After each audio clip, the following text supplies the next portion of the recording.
আপনাদের সঙ্গে একই গাড়িতে এলেন দেখলাম, কি হলো? আপনার দুঃখ মিটলো কি? আপনি সেখানে গান গেয়েছেন? এইসবের কোনো আলাদা আমি বারবার যেটা বলে এসেছি, আমি তৃণমূল কংগ্রেসে ছিলাম, আছি এবং থাকবো। আমার নেত্রী মমতা বন্দ্যোপাধ্যায়, আমার নেতা অভিষেক বন্দ্যোপাধ্যায়, মানে এটা একটা তৃণমূলের একটা পরিবারে আমি বারবার বলে এসেছি, আমার পদ থাক না থাক, আমি কর্মী সমর্থক হয়েও আমি তৃণমূলেই থাকবো। আমি আমাদের দলের বিশিষ্ট নেতা, মন্ত্রী এবং ব্যক্তিগতভাবে বন্ধু ব্রাত্য বসু ওনার সঙ্গে এসেছিলাম। আমাদের দলের আর এক নেতা ডেরেক ওব্রায়ানের কাছে কিছু কথা হয়েছে, সে বিষয়ে আমি বাইরে কোনো মন্তব্য করতে চাই না। এটুকু বলছি, যেটা বলে আসছিলাম সেটাই, অর্থাৎ তৃণমূলে ছিলাম, তৃণমূলে আছি এবং আমি তৃণমূলেই থাকবো। বাকি কোনো কথা আমি এখন উত্তর দেবো না, কারণ একটা দল আমাদের একটা কিছু কথা আলোচনা, যেগুলো যাই হোক সেটা একটা আলোচনার বিষয়, কিন্তু আমি তৃণমূলে ছিলাম, আছি, থাকবো। দলের মুখপাত্র হিসেবে কি দেখা যাবে আপনাকে?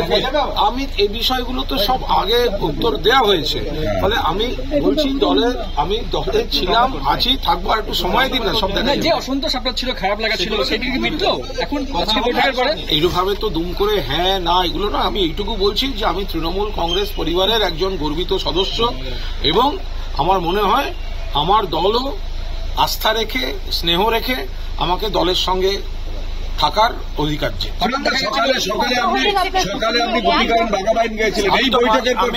আমি মাঝে মাঝে বিভিন্ন ধরনের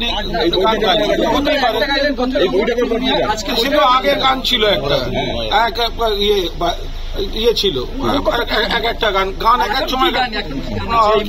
আনন্দ আকাশে বাতাসে, শাখে শাখে পাখি ডাকে, কত শোভা চারিপাশে, কিছু আলোচনার বিষয় থাকে, সেই আলোচনাগুলো হচ্ছে।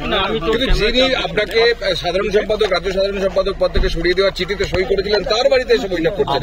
আমি যেহেতু কোনো চিঠি পাইনি, ফলে আমি তো অফিসিয়ালি কমিউনিকেটেড নই। এবার কোথায় কি হয়েছে তারা ভালো বলতে পারবে। স্টার ক্যাম্পেনার হিসেবে আবার প্রচারে নামবেন? আমাকে দল যেখানে প্রচারে পাঠাবে, যদি কোনো অ্যাসাইনমেন্ট থাকে, আমি তো ইতিমধ্যে আজকেও কয়েকটা অনুরোধ পেয়েছি কয়েকটা জায়গায় যাওয়ার। আমি সময় সুযোগ সেগুলো হলে আমি দলের কর্মী বক্তা হিসেবে আমি কেন যাবো?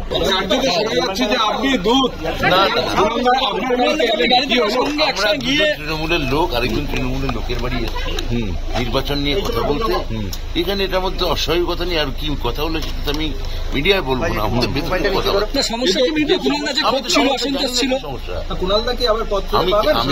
আমি এসব শুনুন, আমার যদি আপনাদের কথা যদি ঠিক হয়, তাহলে আমার গায়ে যদি কোনো একটা অস্ত্রোপচার হয় বা যদি লিউকোপ্লাস লাগানো হয়, লাগানোর সঙ্গে সঙ্গে আপনারা বলছেন যে কখন ছাড়বে, তো টাইম দিন না। দেখুন, ক্ষত কি খুব গভীর ছিল তার মানে?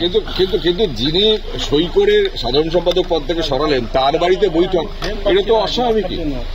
আমি বলতে পারবো না, আমায় ডাকা হয়েছে, আমি এসেছি। হ্যাঁ, আমি বলতে পারবো। কুণালদার অসন্তোষ মিটেছে? আপনি যে নিয়ে এলেন গাড়ি করে, আমার পাশে কুণাল ঘোষ দাঁড়িয়ে আছে।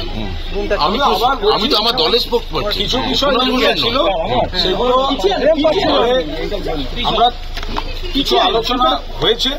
আমি দলের, আমি আবার বারবার বলেছি, এসব পদ এসব নিয়ে এগুলো সব গৌণ। মূল কথা হচ্ছে আস্থা, ভালোবাসা, সম্পর্ক, এগুলো হচ্ছে মূল জায়গা। আমি নেত্রী মমতা বন্দ্যোপাধ্যায়, সেনাপতি অভিষেক বন্দ্যোপাধ্যায়, আমি তৃণমূল পরিবারের একজন কর্মী সদস্য ছিলাম, আছি, থাকবো। বাকিটা সময়ের সঙ্গে দেখতে থাকুন। মমতা বন্দ্যোপাধ্যায়ের নেতৃত্বে, অভিষেক বন্দ্যোপাধ্যায় সেনাপতিত্বে তৃণমূল একটি ঐক্যবদ্ধ পরিবার। এই নির্বাচনে আমরা দারুণ রেজাল্ট করব, তার রণকৌশল ঠিক করতে আমরা এখানে এসেছি। তাহলে কুণাল ঘোষকে সরিয়ে দেওয়া হলো কেন? এইসব তো আমি তো কোনো চিঠি পাইনি। ও তো কোনো চিঠি পাইনি, আমি জানি। চিঠি পাইনি? চিঠি পাইনি। আমার মনে হয় যে আপনারা তো মিটিং চলাকালীন বাইরে অপেক্ষা করলেন। আমার কাছে খবর আছে ঠিক 1:35-এ ডেরেক ওব্রায়ান এখান থেকে বেরোবে। সন্দেশখালীর একটা ভিডিও ভাইরাল হয়েছে,